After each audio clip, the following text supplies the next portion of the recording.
was sent there? A week later, maybe. Within a few years, Richard and other boys from the home were being trafficked around the country. You were brought across essentially to be playthings for pedophiles in England. Boy toys.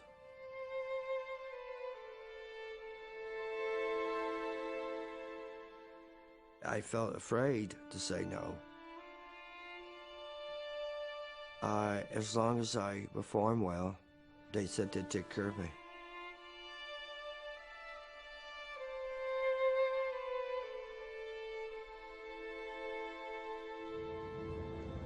So when you first came to London, Richard, what was the first place you were brought to?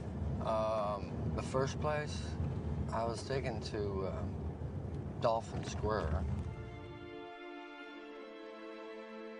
Today, Richard Kerr is bringing us back to the place where he was taken to meet the men who ruled the country. An upmarket apartment complex called Dolphin Square, just minutes from the Houses of Parliament.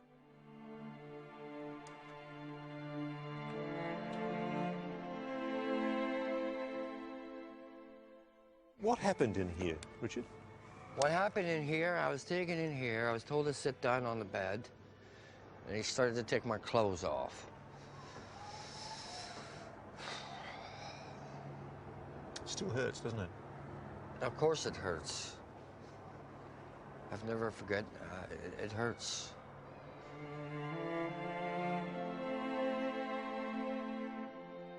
Richard was brought here to have sex with politicians and other high-ranking members of the British establishment, including members of the House of Lords. Are any of them still in the Parliament? Yeah.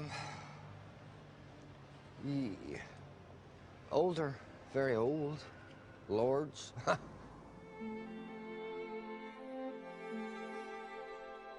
Richard was one of dozens of boys and girls, almost all from state institutions, brought to the homes of the rich and powerful to be forced into sex with adults.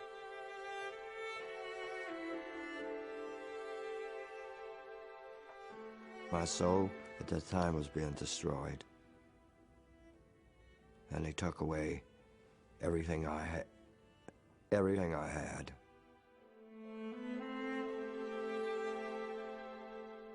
British police are now investigating compelling evidence that dozens of children suffered similar fates. I am Mr. Baker. I am age 11. The happy smile hides a terrible secret. When this video was taken of 11-year-old Esther Baker, she had already been sexually abused for years. At the age of 6, a family member took you to other pedophiles, didn't they? Yes. There would be a group of girls and a group of men. And the men would basically single out the girls, pick who they wanted, and then we'd be abused. Raped? Yeah. They did anything from molestation, which is touching, and oral sex to full penetrative sex. Esther, now 32, has identified 2 British politicians who were among her abusers in the early 1990s. The man I'm going to show you the photograph of is a lord, a very senior politician. Have a look at this photograph and tell me if you recognise this person. Yeah. Yeah. So you're absolutely clear that this is the man that sexually abused you? Yeah. Over how many years? Over about 5-6 years. And him? Yeah. So the photograph I'm showing you now is a person who, until very recently, in fact the last election, was a fairly senior member of a political party in the House of Commons. Yeah. You're saying that that man abused you? Yeah. How can you be so sure? A lot of people might be watching this and thinking, well, she was a little girl. Maybe she's confused. Maybe she genuinely believes what she's saying, but she's confused. What do you say to that? I'd say you don't forget those faces. No way.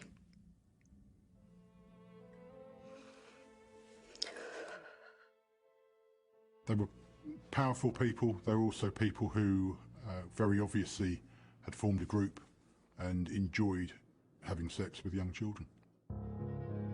This man, we'll call Darren, was 15 and in a care home when he met Peter Wrighton, a senior advisor to the government on child development, and secretly a member of the Paedophile Information Exchange, a group campaigning to lower the age of consent for child sex. In this home video, Wrighton can be seen grooming teenage boys, encouraging them to drink alcohol and engage in sexually suggestive behaviour. Wrighton would supply boys like Darren to VIPs at Dolphin Square. We would be basically told who to go and talk to and what to do and with which person. One of those men, also named by other witnesses we've spoken to, was Leon Britton, the former British Home Secretary. One of the most powerful men in the land, Leon Britton should have been prosecuting paedophiles. Instead, according to Darren and other witnesses, he was one of them. He liked boys to dress in women's underwear and then to be in a room alone and discover you in women's underwear and punish you for wearing the underwear. A member of Margaret Thatcher's cabinet? Yes. Raping children? Yes. Their stories may sound unbelievable, but their accounts of the abuse they suffered are being taken very seriously by British police and by a new generation of political leaders. I think there has to be an element of cover-up or conspiracy, call it what you want. Men like Conservative MP Zac Goldsmith. If it's true, and the evidence suggests that it is, Yeah. this is, isn't it, the biggest political scandal in British history? I think that's right.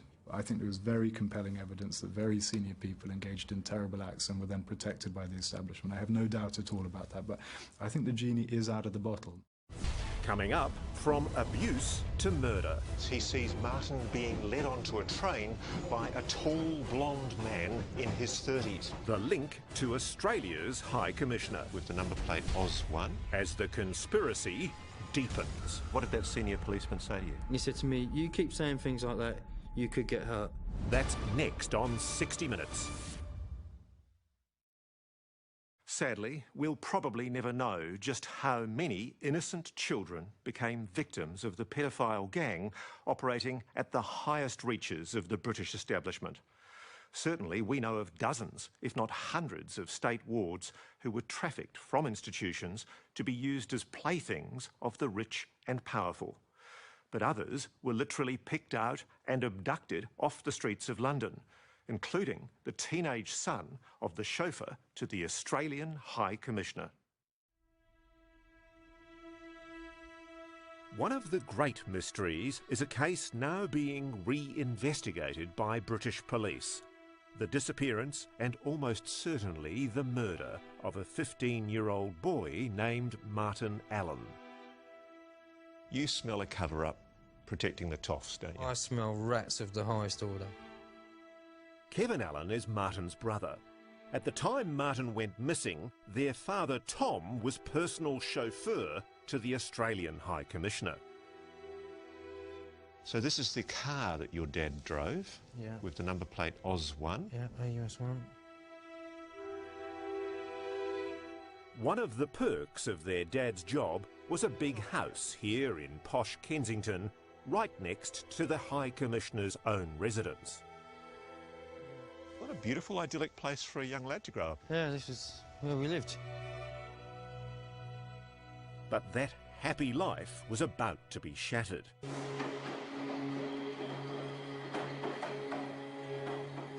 It's the 5th of November, 1979. 15-year-old Martin is heading home from school. A witness tells police he sees Martin being led onto a train by a tall, blonde man in his 30s. He's holding Martin by the scruff of his neck, and the boy is clearly distressed. They only go one stop. They get off here at Earl's Court. And as they're heading out through the station, the man is overheard to say to Martin, "Don't try to run." The only problem is that witness only comes forward weeks later when he sees the boy's face on the TV news. And of course, by that time, it's too late. The trail's cold, and young Martin is never seen again.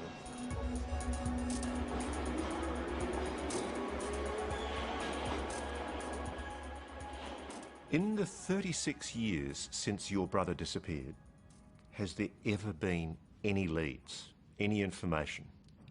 No. Has his body ever been found? No. No, it's like he was abducted by aliens. The police investigation into Martin's disappearance was at best inept. One conversation with the officer in charge has stuck with Kevin. I just said to him that I think he's been taken by someone high up in, I don't know, establishment, whether it's a businessman or an official of some sort. And what did that senior policeman say to you? He said to me, "You keep saying things like that, you could get hurt." That sounds like a threat. Well, I was like, almost fell off my chair at 17. But my mum and my dad and me, that was it. It was over with the police.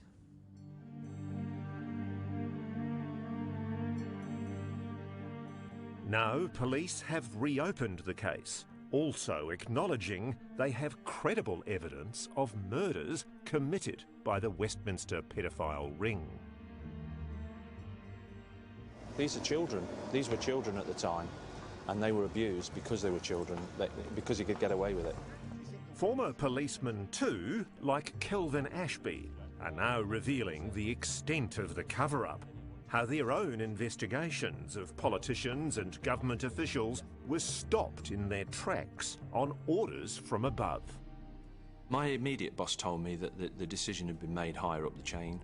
Ashby was a detective inspector when he began investigating allegations that a prominent Labour MP, Greville Jenner, now a Lord, was sexually abusing a 12-year-old boy taken from a local children's home.